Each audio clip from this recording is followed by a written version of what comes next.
Now, ladies and gentlemen, yesterday Kenyans were hit with some of the most shocking and tragic news in the evening once they received the information on an alleged assassination of one uh, famous city lawyer, Kyalo Bob. Now, as we speak, the DCI have revealed some damning details in regards to what happened before the assassination of the said lawyer. The shock that has gripped Nairobi is one for the books, following the killing of prominent city lawyer and lecturer Matthew Charlo Bob, who was gunned down in cold blood on Tuesday evening. The incident happened along Magadi Road as Bob drove home. According to reports, the lawyer was attacked shortly after 7:30 p.m. by gunmen on a motorcycle who struck while he was stuck in traffic. Witnesses said the assailants approached his vehicle, shattered the windscreen, and opened fire before escaping. Police said the gunman shattered his windscreen before shooting him at least 3 times in the chin. The victim, who previously served as the chairperson of the political party's dispute tribunal, was also a respected law lecturer at the University of Nairobi.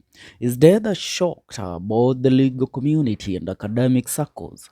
Reports indicated that the lawyer was driving home when the attacker pulled alongside his vehicle and opened fire before speeding away. His lifeless body was found slammed on the driver's seat less than a kilometer from Galleria Mall as police officers and emergency responders rushed to the scene. The suspect fled on their motorcycle immediately after the attack. The police have launched investigation into the motive of the shooting and are reviewing CCTV footage to track the killers. The DCI detectives have assured the public that efforts are underway to bring those behind the murder to justice. But what is the Kenyan community saying in regards to this fatal killing and the fatal shooting and the killing of city lawyer Matthew Charlo Bob? Now, getting down to details, the LSK president Odhiambo has spoken in regards to the assassination of one of their own. The Law Society of Kenya has issued a forceful call for justice following the assassination of prominent Nairobi lawyer Matthew Charlo Bob, who was gunned down in a drive-by shooting along Magadi Road last evening. Bob, a seasoned advocate and a former chairperson of the political party's tribunal, was shot multiple times by the assailants. Now, in a strongly worded statement, LSK President Faith Odhiambo condemned the murder as a predetermined assassination and a chilling reminder of the growing threats facing legal practitioners in Kenya. Too often, advocates have been victimized and targeted for the work that they do. This incident represents a damning test to the administration of justice, she said. Odhiambo argued the Director of Criminal Investigation (DCI) to launch an immediate and thorough probe, warning that failure to act decisively would erode public confidence in Kenyan security institutions. Anything less will be an indictment of the capacity of our security organs to discharge their mandate, she added.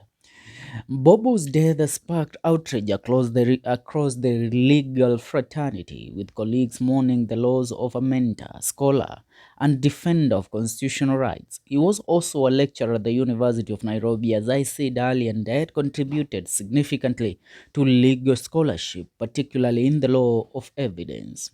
The LSK has called for enhanced protection of advocates, citing a disturbing pattern of intimidation, violence, and retribution against lawyers involved in sensitive cases. Civil society groups have echoed the call, demanding reforms for safeguard legal professionals and upholding the rule of law. Now, speaking about it, the case of one lawyer, Charlo Bob, is one that we cannot just brush and sweep it under the rugs as it has always been in the Republic of Kenya. We are looking at this case as one that will change the direction of the judicial system of the Republic of Kenya. As I spoke yesterday and informed you on an alleged case that lawyer or advocate Kyalo Bob had been involved in, is one that was revealed by Captain Kongo Mwigai, the cousin to Uhuru Mwigai Kenyatta, went ahead to accuse the judicial system, or let me say the Supreme Court of Kenya, for being involved in corrupt scandals. In a case that is dated back to the year 1980s, Kyalo was representing one Captain Kongo Mwigai in court against against some high profile individuals in the country, where he was the one that represented him in the case of land grabbing involving a land that currently is worthy 3 billion, the case involving Captain Kongo Mwigai, where KCB Bank is said to have grabbed the land from Captain Kongo Mwigai through illegal means, because it is said that they paid an amount of 2.5 million 2.5 million US dollars to the judges that made the ruling on this case. Now, looking at it, looking at it in a broader picture, Kyalo Bob, the lawyer who was killed in last evening, was representing the Kenyatas in a case involving their property worthy 3 billion that was auctioned by KCB for 70 million. His death comes hours after Captain Kongo Mwigai, a relative to Uhuru Kenyatta, addressed a press conference claiming that bribes amounting to 825 million were paid to 5 judges. He also claimed Martha Koome, the current Chief Justice of the Republic of Kenya, ruled in a 209 case that averted their quest for justice, claiming that also Martha Koome was an adversary to this case, and she must also step down from the judiciary of the Republic of Kenya as the president of the judiciary. But now, what are the judiciary saying in this case? The judiciary has defended itself over allegations of corruption in case between KCB and Kongo Mwigai over property worthy 30 billion, not even 3 billion, auctioned for 70 million. 30B, the property is estimated at 30 billion. The art of the case is a consent to auction between KCB and Congo's Benjo amalgamated in the year 1992.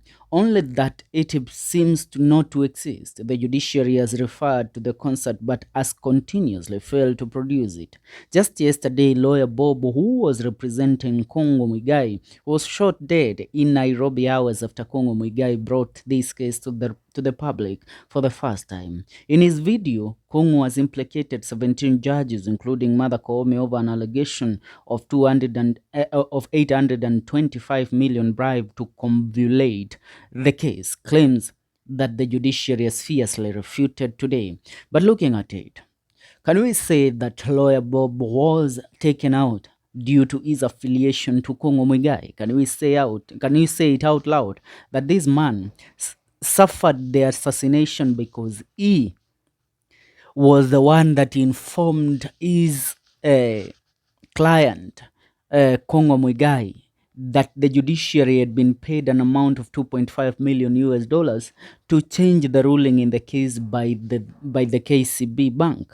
Because you know what, in this case we cannot take anything for granted. How comes when Captain Kongo Mwigai spoke about this case less than 48 hours ago and went ahead to implicate that the man that had the evidence implicating the judiciary in taking of the 800 million bribe is none other than Kyalo Bob, who was his lawyer. But Bob was assassinated yesterday. I mean, let me ask you a question sincerely. What would you think if these allegations were brought forward and then less than 24 hours later, the person named as a lawyer that had the intel in regarding to this case is taken out? 30 billion property is a lot of money, and people in this country are ready to kill for less. For now, that's what's up. Leave your comment on the comment section telling me what you think. As of right now, we know that the Law Society of Kenya has called upon the DCI to execute its mandate and ensure that justice is served in this case. For now, all I urge you is to leave a comment to the comment section and don't exit without subscribing. This is the Kenyan Daily Report.